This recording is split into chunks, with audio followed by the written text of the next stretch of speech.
Durante algunas semanas hemos estado enseñando acerca de la protección del Salmo 91 en tiempos tan difíciles como los que estamos atravesando en relación a la pandemia del coronavirus. De acuerdo a nuestra perspectiva, como líderes de nuestra iglesia local, dichas enseñanzas han servido para establecer un fundamento firme y seguro. La palabra de Dios nos enseña que estamos protegidos y eso nos llena de fe y esperanza en nuestro Señor.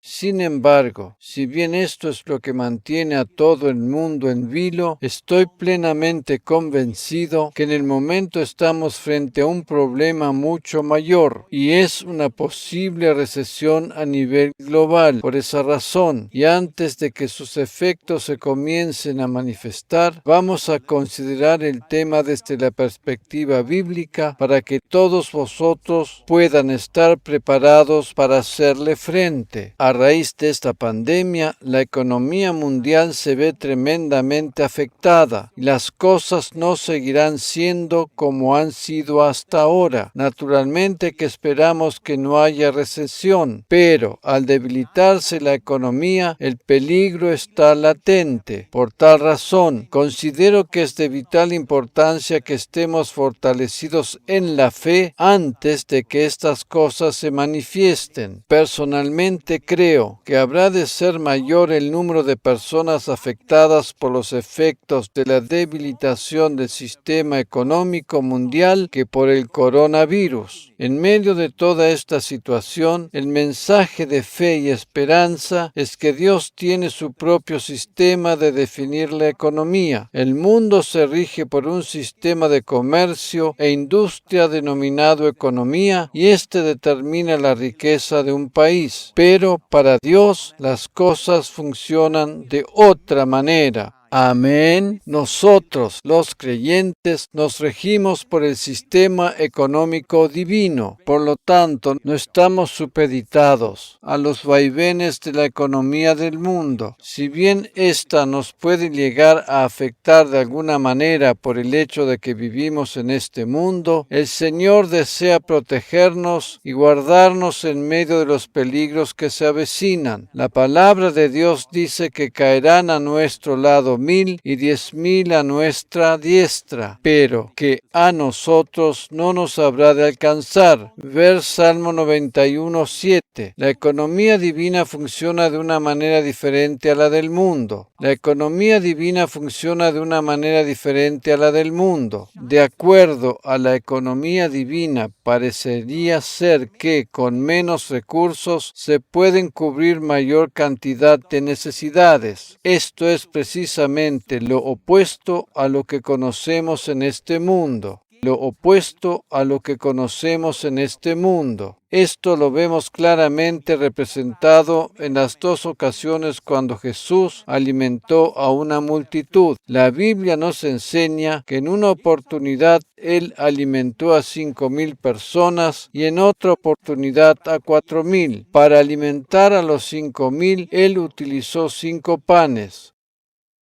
Mientras que cuando alimentó a los 4.000 utilizó 7 panes. Parecería ser que la economía divina funciona de una manera diferente, pues Jesús utilizó menos recursos para solucionar un problema de mayor envergadura. Esto nos muestra cómo es la esencia del corazón de Dios. En realidad, de acuerdo a nuestra mentalidad humana, para alimentar a los 5.000, la cantidad de panes tendría que haber sido mayor que la que utilizó para alimentar a los 4.000. ¿No les parece? ¡Aleluya! Sin embargo, Jesús utilizó menos cantidad de panes para alimentar a un grupo mucho mayor de personas. Dios es un Dios grande y puede hacer cosas grandes con mucho menos recursos. Para Él es muy simple solucionar grandes problemas. Es de vital importancia que asimilemos esto en lo profundo de nuestro corazón, porque, debido a la situación que estamos enfrentando, es muy posible que en un futuro inmediato los gobiernos se vean obligados a tomar medidas muy severas. Un ejemplo serían las compañías aéreas. Según van las cosas, al final de este año habrá muchas menos de las que hay ahora. El turismo es otro de los rubros que habrá de sufrir grandes pérdidas. Una situación como la actual no ha habido nunca, salvo en el tiempo de la guerra naturalmente. Todos aquellos nacidos después de la culminación de las dos guerras mundiales no conocen este tipo de restricciones. La forma de vida que conocíamos hasta ahora está a punto de acabarse. Sin embargo, Dios ya sabía de antemano lo que habría de suceder y por eso nos dio al comienzo mismo de este año la promesa de sus manos protectoras. Esa protección incluye tanto el cuerpo físico como también el aspecto económico. Para saber cómo funciona la economía divina, vamos a comenzar considerando el pasaje de Deuteronomio capítulo 11. Allí, en los versículos 10 al 12, leemos algo de lo que Dios les dijo a los israelitas en relación a la tierra de Canaán, la tierra prometida, porque la tierra a la cual entras para poseerla no es como la tierra de Egipto, de donde ustedes vinieron, donde sembrabas tu semilla, la regabas con el pie como una huerta de hortalizas. Dios se refiere aquí a Egipto, tierra en la cual ellos habían estado esclavizados por más de 400 años. Antes de continuar leyendo, permíteme explicarte cómo funcionaban las cosas allí. Egipto dependía de las crecidas del río Nilo. En el periodo del año en que el río crecía y sus aguas se desbordaban de su cauce, éstas servían para regar la tierra. Solo de esa manera podían germinar los sembrados. De otra manera, si eso no sucedía, no había cosecha. Los egipcios sabían que podían empezar a trabajar en el campo recién cuando el río Nilo aumentaba su caudal. Ellos utilizaban en las distintas regiones del país un sistema de bombeo de agua que se activaba con los pies y de esa manera preparaban la tierra para poder sembrarla. Pero, ¿qué pasaba si les llegaba a faltar el agua del río Nilo? En la palabra de Dios leemos que, en algunas oportunidades, la tierra de Egipto se vio afectada por una gran hambruna. ¿Cuál era la causa de esa hambruna? La falta de agua. Cuando disminuye el caudal del río Nilo, la tierra alrededor se vuelve árida y seca. Esta sequía afectaría considerablemente al campo y esto conduciría a la falta de alimentos. Este es el sistema del mundo. La economía está supeditada a lo que viene de abajo, a lo que sucede con la tierra. Si un año no hay lluvias suficientes, al año siguiente no hay cosecha. Sin embargo, Dios le decía a su pueblo que en la tierra de Canaán las cosas iban a ser de otra manera. Versículo 11, sino que la tierra a la cual entran para poseerla, tierra de montes y valles, bebe el agua de las lluvias del cielo. Versión Nueva Biblia de los Hispanos. Este es el sistema divino, a saber, lluvias del cielo. La provisión viene de lo alto. El sistema de la economía terrenal depende de abajo, de la tierra, mientras que el sistema de economía divino depende de la provisión que viene de lo alto. No vivamos dependiendo de la economía terrenal, dependamos únicamente de la bendición que viene del cielo. Si continuáramos leyendo todo lo que este pasaje nos dice más adelante, veríamos que se refiere a la lluvia temprana y la tardía. Este es precisamente el tema que hemos estado abordando en extenso en varias enseñanzas anteriores. Toda esta bendición de lluvia temprana y tardía que produce abundancia de grano, vino y aceite, ver versículo 14, está estrechamente relacionada con la bendición que viene de lo alto. Este es precisamente el tema que nos ocupa en esta enseñanza, a saber, la provisión para todas nuestras necesidades viene directamente de Dios. Y en el versículo 12 del pasaje que estábamos considerando leemos: es una tierra que el Señor, tu tu Dios cuida. En el sistema de la economía divina es Dios mismo quien garantiza los buenos resultados. Pero el sistema económico terrenal, el cual depende de las circunstancias fluctuantes y decisiones netamente humanas, no nos garantiza un resultado permanente. Es una tierra que el Señor tu Dios cuida. Los ojos del Señor tu Dios están siempre sobre ella, desde el principio hasta el fin del año. Nueva Biblia de los Hispanos. En caso de que el mundo tenga que enfrentar un periodo de recesión, este no tiene por qué afectarnos a nosotros, los hijos de Dios. Leíamos que es Dios mismo el que cuida de su tierra. En este pasaje que acabábamos de considerar, observábamos dos sistemas de economía diferentes. El uno que depende de lo natural, lo cual equivale hoy en día a los mercados inmobiliarios, la bolsa de comercio, el valor del oro y la plata, etc. Y el otro que depende de la bendición que viene de lo alto, que no está supeditado a los vaivenes de esta tierra.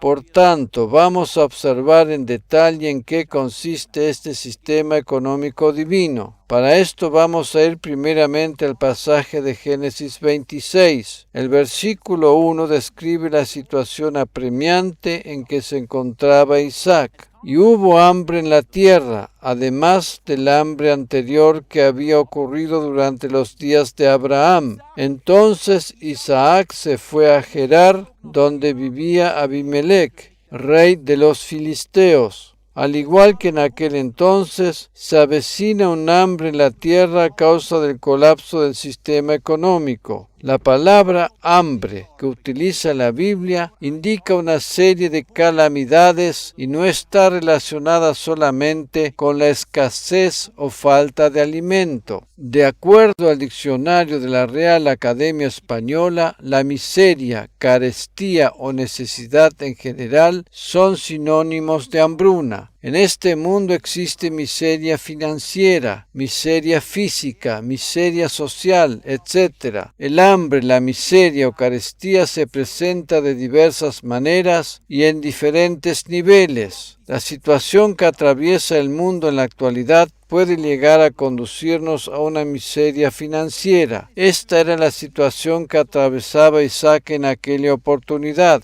¿Por qué es tan importante identificarnos con Isaac en estos momentos? ¿Por qué no aconsejamos a la gente que invierta su dinero en la compra de metales preciosos para asegurarse una reserva en caso de una recesión? Porque esto no es lo que vemos en la palabra de Dios como medio para enfrentar un periodo de miseria. La Biblia nos muestra lo que hizo Isaac. ¿Por qué precisamente Isaac? ¿Por qué no considerar el ejemplo de Adán y Eva cuando Dios les dijo que el oro de la tierra era bueno? Porque nosotros no somos los herederos de Adán y Eva, sino los herederos de Abraham. Nosotros, los que tenemos a Cristo, pertenecemos a la simiente de Abraham. Isaac, el hijo de Abraham, era parte de la herencia que Dios le había prometido cuando estableció con él su pacto de gracia. Nosotros, como hijos de Dios, formamos parte de la simiente de Abraham y somos herederos de las mismas promesas. De allí, pues, la importancia de tener en cuenta lo que hizo Isaac en tiempos de crisis. En Gálatas capítulo 3, versículo 29, leemos: Y si vosotros sois de Cristo, ciertamente linaje de Abraham sois, y herederos según la promesa. Reina Valera 1960. Actualmente hay un movimiento que anda circulando por muchos ámbitos cristianos que aconseja a los creyentes a invertir su dinero en metales preciosos o negocios inmobiliarios para asegurarse una reserva en caso de recesión. Nosotros, como líderes de esta iglesia, no estamos de acuerdo con esa manera de pensar, porque esto no se puede aplicar de manera general. Si Dios te guía a hacer algo así, está bien que lo hagas, pero de ninguna manera se puede aplicar esto a la generalidad del cuerpo de Cristo. La Biblia nos enseña acerca de la manera en que los hijos de la promesa pueden estar preparados para enfrentar una crisis financiera. Vamos a considerar ahora cuál fue la manera en que Isaac, el hijo de la promesa, actuó frente a la crisis que atravesaba la tierra. Para ello vamos a ir a Génesis capítulo 26, versículos 12 y 13, versión Nueva Biblia de los Hispanos. Isaac sembró en aquella tierra y cosechó aquel año 100 por 1, y el Señor lo bendijo. Isaac se enriqueció y siguió engrandeciéndose hasta que llegó a ser muy poderoso. El sistema de la economía divina funciona por medio de la siembra y la cosecha. Cabe recordar que Isaac sembró en tiempos de hambruna y Dios lo bendijo hasta hacerse sumamente rico. En muchos círculos cristianos legalistas no se puede hablar de riquezas materiales porque se aduce que el dinero es la raíz de todos los males. Sin embargo, si prestamos debida atención, la Biblia no dice que el dinero sea malo, sino la avaricia o el amor al dinero. La religión sostiene que Dios está en contra de las riquezas materiales, y esto no es así de ninguna manera, pues este pasaje, entre otros, nos muestra exactamente lo contrario. En el Salmo 35, 27 leemos lo siguiente: pero lancen voces de alegría y regocijo los que apoyan mi causa, y digan siempre: exaltado sea el Señor, quien se deleita en el bienestar de su siervo. Nueva Versión Internacional. A Dios le agradó que Isaac se enriqueciera. En una de las traducciones al inglés dice literalmente: Dios tiene placer en la prosperidad de su siervo. Consideremos nuevamente el versículo de Génesis 26:13, lo que nos dice acerca de Isaac. Y el hombre se enriqueció y continuó enriqueciéndose hasta llegar a ser muy rico. Reina Valera 2015. A Dios le agradaba que Isaac se enriqueciera. Todos aquellos que hablan en contra del bienestar y las riquezas tienen que leer lo que la Biblia dice acerca de esto antes de poder opinar. A una manera religiosa de pensar sin mirar primero lo que dice la Biblia al respecto. Esto no tiene que ver con lo que muchos llaman el Evangelio de la prosperidad. Esto es lisa y llanamente lo que dice la palabra de Dios. Deberíamos estar agradecidos a Dios por las riquezas porque ellas son las que posibilitan muchas cosas. Naturalmente que hay muchos ricos que están aferrados a sus posesiones de una manera egoísta, y aquí radica precisamente el problema. Pero una persona que tiene riquezas y es dadivosa puede hacer muchas cosas buenas con ellas. En este pasaje que acabamos de considerar, vemos que Isaac sembró en tiempo de sequía. Casi que no nos podemos imaginar la situación, ¿verdad? La tierra estaba seca porque el caudal del río Nilo estaba muy bajo. Isaac sembró en tiempos de sequía sobre una tierra completamente árida, y la Biblia nos dice que cosechó aquel año 100 por 1. Cuando la tierra está desértica y árida, al punto tal que se forman grandes grietas, apenas se la toca o se la pisa, se levantan grandes nubes de polvo. Si colocáramos una semilla dentro de una de esas grietas, no tendría ninguna posibilidad de germinar, a menos que lloviera. Isaac sembró en tierra seca y árida y recogió ese mismo año 100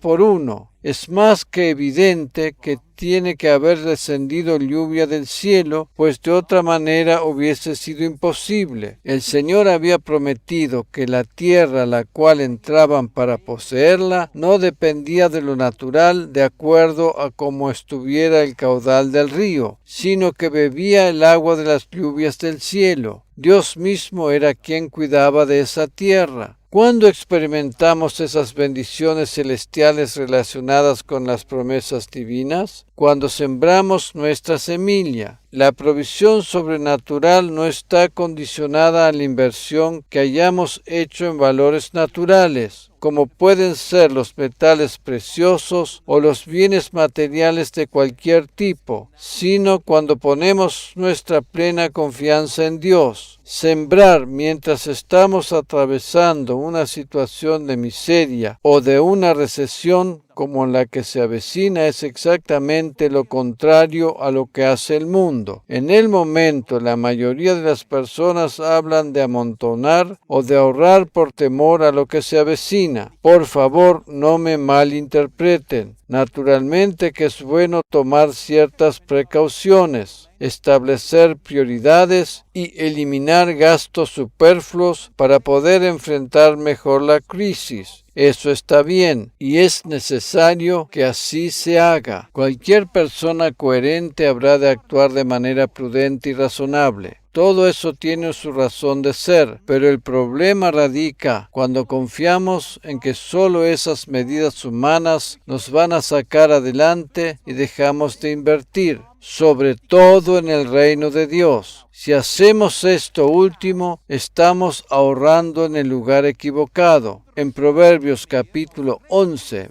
versículos 24 y 25, leemos lo que la Biblia dice al respecto. Hay quienes reparten y les añadido más, y hay quienes retienen más de lo que es justo, pero vienen a pobreza. El alma generosa será prosperada, y el que saciare, él también será saciado. Una manera equivocada de ahorrar es retener en forma egoísta y dejar de invertir en aquello que da fruto. Como dije antes, es razonable tomar medidas prudentes y reducir gastos, pero de ninguna manera es bueno dejar de sembrar. No dejemos de invertir en el reino de Dios, porque esto sería ahorrar en el ámbito equivocado. El primer versículo del pasaje que acabamos de considerar lo explica claramente. No es bueno retener o ahorrar más de lo justo y necesario. La economía divina funciona de una manera totalmente opuesta a la economía de este mundo. Isaac sembró en el tiempo de sequía. Esto, de acuerdo al razonamiento humano, es completamente ilógico, ¿verdad? Sin embargo, Dios envió la lluvia del cielo y tuvo una cosecha abundante. Amén. Cuando invertimos en el reino de Dios, no solo estamos poniendo una semilla en la tierra, sino que estamos depositando toda nuestra confianza en las manos de Dios y dependemos totalmente de Él para nuestra provisión. En este tiempo de crisis económica, hay quienes dicen que hay que comprar oro para evitar tener pérdidas económicas. ¿Cuál es la diferencia entre intentar asegurar nuestro dinero comprando metales preciosos o sembrar en el reino de Dios? ¿Qué poder radica en la semilla? La mayoría no entiende este principio divino. Hay quienes que al escuchar lo que acabo de decir, habrán de pensar de inmediato, este predicador ya está hablando otra vez de dinero y eso no me agrada. Permíteme decirte que esto es mucho más profundo de lo que piensas, pues toda semilla que se siembra produce fruto. Si intentamos preservar nuestras finanzas por medio de la compra de oro, por ejemplo, ese valor siempre queda en nuestras manos. Sin embargo, cuando sembramos una determinada suma de dinero en el reino de Dios, estamos despojándonos de ella.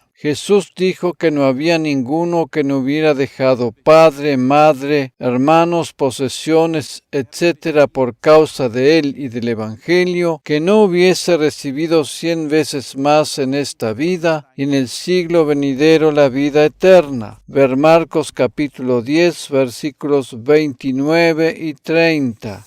Por el contrario, cuando se invierte en oro o en cualquier otro bien material, no nos estamos despojando de nada, sino que solamente invertimos nuestro dinero en otra cosa. Dicho de otra manera, invertimos una determinada suma de dinero para recibir otro valor a cambio, pero al fin y al cabo, siempre lo tenemos en nuestro poder. Cuando sembramos una semilla no recibimos nada a cambio, sino que nos despojamos de ella y ponemos nuestra entera confianza en que va a llegar una cosecha. Si invertimos en metales preciosos o en negocios inmobiliarios o en acciones, estamos poniendo nuestra confianza en el ritmo del mercado o de la bolsa de valores y de todos sus vaivenes. Por tanto, hay una gran diferencia entre invertir en algo que, de una forma u otra, siempre permanece en nuestro poder y depende del sistema económico del mundo, o de sembrar una semilla de la cual nos tenemos que desprender, pues no podemos ejercer ningún tipo de control sobre ella y estamos obligados a confiar plenamente en el Señor. Estoy plenamente convencido que hoy más que nunca antes debemos poner nuestra entera confianza en el Señor, tanto sea en forma individual como en forma colectiva, como iglesia o cuerpo de Cristo. Esta alarmante situación que tiene en vilo al mundo entero nos afecta a todos por igual. Ninguno de nosotros estamos exceptuados, y todos, independientemente del lugar o posición que tengamos y ocupemos, debemos depender totalmente de la provisión de nuestro Dios. Él es nuestra única y segura tabla de salvación. Precisamente frente a una recesión como la que se avecina, lo mejor que podemos hacer es comenzar a ejercitar nuestra entera confianza en Dios para conservar la calma y la paz interior. Cuando la semilla cae en tierra, muere. Aquel que siembra la semilla depende pura y exclusivamente de la lluvia que cae del cielo. El sembrador no depende de la bolsa de valores ni del mercado inmobiliario para poder obtener una cosecha. Él solo depende de la lluvia que cae del cielo y riega la tierra para hacer germinar la semilla que plantó. Eso es lo que sucedió con Isaac. Él plantó en tiempo de sequía y recogió ese mismo año 100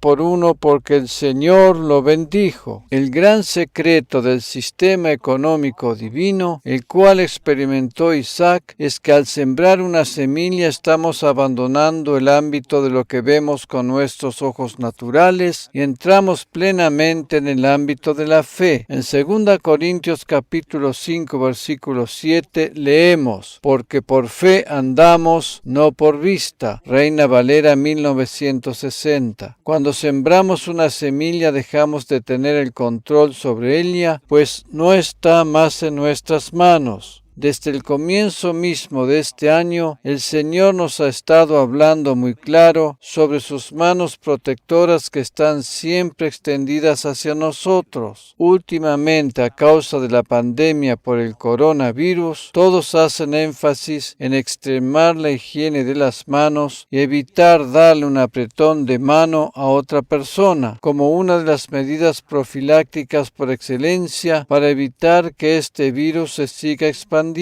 Es interesante notar que tanto lo uno como lo otro tiene que ver con las manos. De la misma manera, y teniendo en cuenta que nos encontramos frente a una recesión, al decir que podemos sembrar una semilla, estamos hablando tácitamente de las manos. Aquel que siembra utiliza sus manos para esparcir la semilla. Cuando bendecimos a alguien con dinero o invertimos finanzas en el reino de Dios, estamos utilizando nuestras manos para sembrar una semilla y confiamos plenamente en que Dios nos habrá de bendecir con una cosecha abundante. Amén.